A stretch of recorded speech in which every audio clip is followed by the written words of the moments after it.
My friends, let me begin with a simple but life-changing truth. You can succeed in this world without losing your soul in the next. You don't have to choose between Dunya and Akhirah. You don't have to live poor to be righteous. And you don't have to be distant from Allah to be successful. Islam teaches us balance. It teaches us that the Dunya belongs in your hands, but the Akhirah belongs in your heart. Some people think being close to Allah means you must give up your dreams, your goals, your ambitions. But Allah is not threatened by your success. He is the one who placed potential inside you. He is the one who opened doors for you. When your heart is anchored in the Akhirah, your success in the Dunya becomes a means of worship, not a distraction from it. You see, the problem is not money. The problem is when money owns you. The problem is not comfort. The problem is when comfort makes you forget your purpose. Allah never said, don't work for this life. He said, don't let this life make you forget the next one. Hold the dunya lightly. Walk through it with gratitude, not attachment. There are people listening right now who feel guilty for wanting more. You love Allah, you pray, you try to do what's right, but you also want growth, progress, influence, and abundance. Let me free you today. Wanting more is not wrong when your intention is right. When your heart is connected to the Akhirah, your success becomes sadaqah, your influence becomes dawah, and your work becomes worship. When the dunya is in your hand, you control it. When it's in your heart, it controls you. That's why some people have so much yet feel empty, restless, always chasing but never fulfilled. Their hands are full, but their hearts are starving. Fulfillment doesn't come from what you own, it comes from who you belong to. Imagine living a life where success doesn't shake your humility and hardship doesn't shake your faith. A life where you use the dunya but don't worship it. A life where every achievement brings you closer to Allah, not further away. That is the life of balance. That is the life of peace. That is the life Allah wants for you. Today, I want to show you how to walk confidently in this world while keeping your heart firmly connected to the next. How to work hard, dream big, and still bow humbly before Allah. How to enjoy the blessings without becoming a prisoner to them. Because when the Akhirah is in your heart, the dunya will never be able to break you. Islam teaches balance, not extremes, because Allah created us with both spiritual needs and worldly responsibilities, and He never intended for one to cancel out the other. Balance is the path that keeps the heart alive while the hands remain productive. When faith is strong but effort is weak, life becomes stagnant. When effort is strong but faith is weak, life becomes empty. Islam brings these two together so that a believer can move forward in the world without drifting away from Allah. There are people who think closeness to Allah requires withdrawal from life, stepping away from ambition, silencing dreams, and living small. But Allah placed those dreams in your heart for a reason. He is Al-Hakim, the most wise. He does nothing without purpose. Balance means you pray with sincerity, then you rise and work with excellence. You put your forehead on the ground in humility, then you stand tall in confidence, knowing that Allah is guiding your steps. On the other side, there are those who chase success so aggressively that they slowly disconnect from their soul. They measure their worth by achievements, numbers, and recognition. Islam gently reminds us that achievements are blessings, not identities. Balance protects you from losing yourself while climbing higher. It keeps success from becoming arrogance and struggle from becoming despair. Allah never asked you to neglect your family in the name of worship, nor did He ask you to neglect worship in the name of providing. Balance means earning halal with integrity, spending with responsibility, and giving with generosity. It means enjoying what Allah has given without letting it distract you from the giver. When balance is present, the dunya serves you instead of ruling you. A balanced believer understands seasons. There are moments to strive, moments to rest, moments to give, and moments to reflect. Islam does not glorify burnout, nor does it praise laziness. It calls for ihsan, excellence with awareness of Allah. You can be disciplined without being harsh, focused without being consumed, successful without being spiritually bankrupt. Balance also shapes how we face hardship. When difficulty comes, we don't collapse because our entire identity isn't built on comfort. And when ease comes, we don't become careless because our heart remains anchored in accountability. Balance gives emotional stability because it roots us in purpose, not circumstances. When you live with balance, your faith becomes practical and your work becomes meaningful. Your salah fuels your effort, and your effort strengthens your trust in Allah. You begin to see that every role you carry, whether as a parent, a worker, a leader, or a student, is part of your worship when done with the right intention. Balance is not weakness, it is wisdom, and wisdom is what allows a believer to walk through the dunya with clarity, strength, and peace. The dunya was never meant to be a home, it was meant to be a bridge, a place you pass through, not a place you settle your soul. When you understand that the dunya is a tool and not a destination, life becomes lighter. You stop demanding from this world what it was never designed to give you. You stop expecting permanent happiness from temporary things, and you begin using what you have with purpose instead of attachment. Allah gives wealth, time, skills, influence, and opportunities not so we can store them in our hearts, but so we can use them in our hands. A tool only has value when it is used correctly. Money can build or destroy, comfort can heal or weaken, power can serve or corrupt. The difference is not in the dunya itself, but in how the heart relates to it. When the heart is disciplined, the dunya becomes beneficial. When the heart is careless, the dunya becomes a distraction. Many people are exhausted not because they have too much responsibility, but because they have made the dunya their final goal. When success becomes the destination, there is always fear of loss, fear of failure, fear of being replaced. But when the Akhirah is the destination, the dunya becomes a means and fear loses its grip. You work hard, but your peace does not depend on the outcome because your worth is not tied to results. Seeing the dunya as a tool also reshapes disappointment. Doors will close, plans will change, people will walk away. When you believe this world owes you fulfillment, disappointment breaks you. But when you know this world is temporary, disappointment teaches you. You learn, you adjust, and you keep moving without bitterness because your hope was never anchored here. Islam teaches us to engage with the dunya responsibly, not emotionally. You earn halal without desperation, you spend without waste, and you give without hesitation. You enjoy blessings without guilt and lose things without collapse. This emotional balance comes from knowing that whatever is in your hand today can leave tomorrow, and whatever leaves was never meant to stay.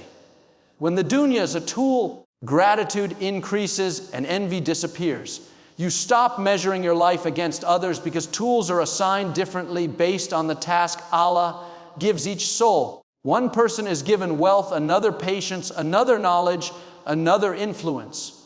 Comparison fades when you understand that tools are not rewards. They are responsibilities. Living this way frees the heart. You stop carrying the weight of the world on your shoulders. You show up, you do your best, and you leave the results to Allah. The dunya no longer defines you, it supports you. It no longer controls your emotions, it serves your mission. This is the freedom of understanding that this life is something you use on your journey. Not the place where your journey ends. Wealth is often misunderstood because people see it as proof of favor or success, but in reality, it is a test that reveals what lives inside the heart. Allah gives wealth to those He loves and to those He does not, because wealth itself is not the reward. It is the examination. How a person earns, spends, protects, and parts with wealth shows whether the heart is anchored in faith or captured by desire. When wealth comes, it brings questions before it brings comfort. Will you remain grateful or become entitled? Will you stay generous or grow guarded? Will you remember Allah when your needs are met as clearly as you remembered Him when you were desperate? Wealth tests sincerity because it removes the urgency that hardship creates. In difficulty, people turn to Allah quickly. In ease, many slowly drift without noticing. Islam does not condemn wealth, nor does it glorify poverty. It places responsibility where abundance exists. With wealth comes accountability. Every blessing is paired with a question. Where did it come from? Where did it go? Who did it benefit? Who did it harm? Wealth reveals priorities because people always spend on what they love most. Some people fail the test of wealth not by becoming sinful, but by becoming distracted. Their prayers become rushed. Their generosity becomes calculated. Their hearts become busy with protection instead of trust. They start believing that what they have is the source of their security, forgetting that security only comes from Allah. Wealth then becomes a veil instead of a blessing. At the same time, wealth can elevate a believer when it is carried with humility. When the heart remains detached, wealth becomes a means of mercy. It feeds families, supports communities, and lifts burdens. It allows a person to help quietly without seeking recognition. In such hands, wealth becomes a form of worship. The test of wealth is not only in how much you have, but in how it changes you. Does it soften your heart or harden it? Does it increase your patience or your pride? Does it make you more present with people or more distant? Allah watches these changes closely because character is more valuable than possession. True success is not in gaining wealth, but in passing its test.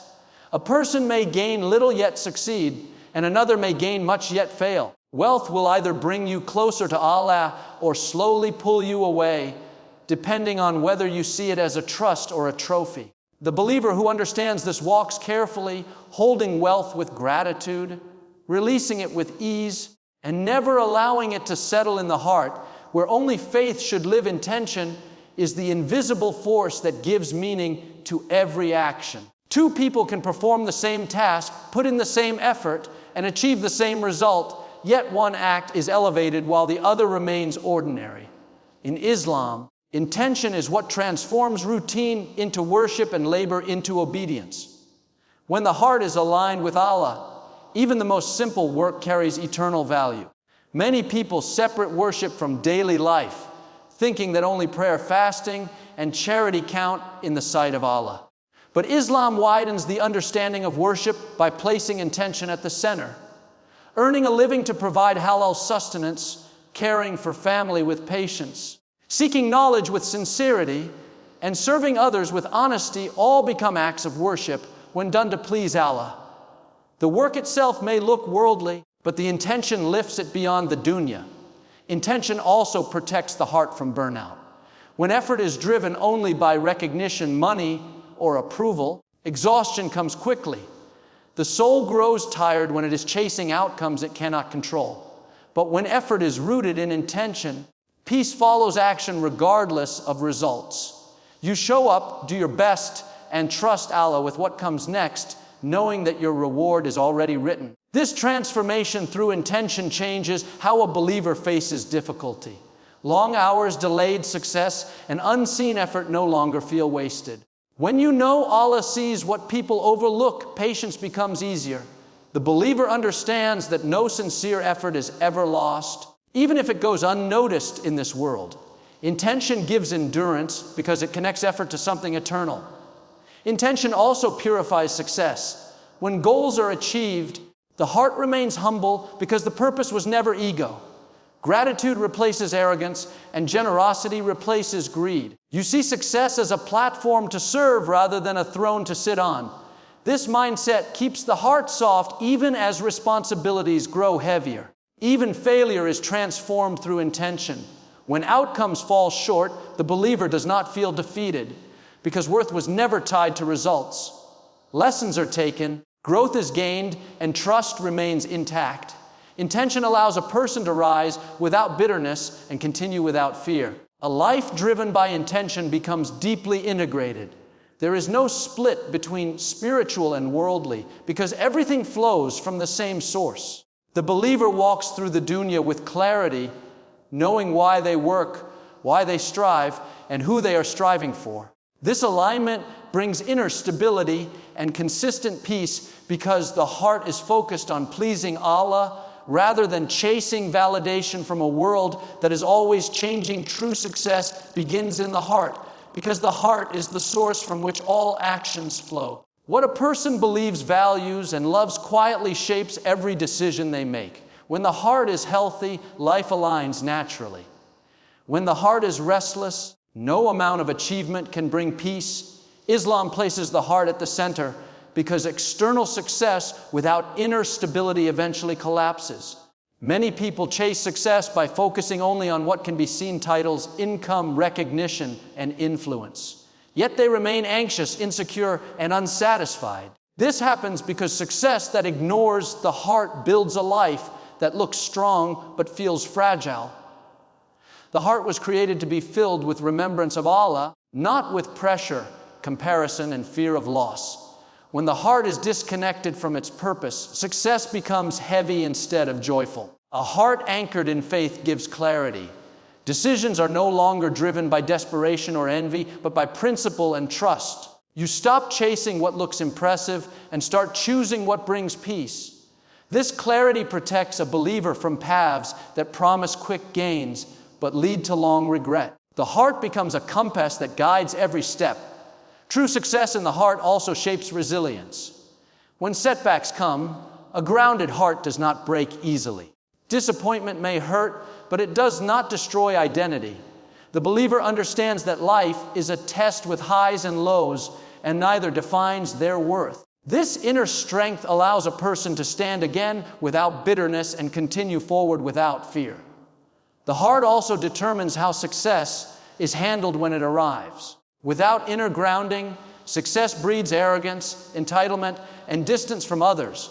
With a healthy heart, success breeds humility, gratitude, and generosity. The same blessing can elevate or corrupt depending on what lives inside the heart. Allah looks not at what is in the hands, but at what is in the chest. Islam teaches that the heart must be constantly cared for. Through prayer, remembrance, reflection, and sincerity, the heart stays soft and alive. When the heart is nurtured, the mind becomes calmer and the actions become cleaner. Life begins to feel aligned instead of chaotic.